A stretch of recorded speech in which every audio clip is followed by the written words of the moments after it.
at 11 a.m. and at 7 p.m. If there is a severe weather threat, the tests are postponed until the next available good weather day.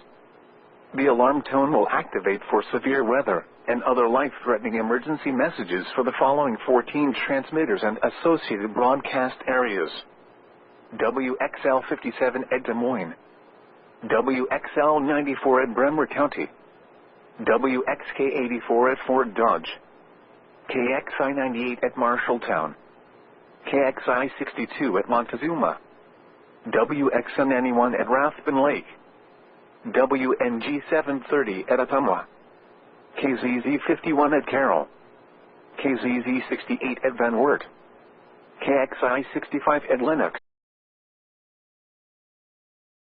Iowa Falls, WNG 668 at Denison, WNG 688 at Ringsted, KJY 63 at Forest City.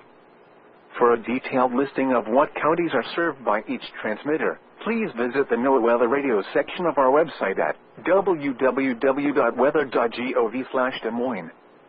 Once again, please visit the NOAA Weather Radio section at our website, www.weather.gov/Des Moines. This concludes our test. We now return to regular programming.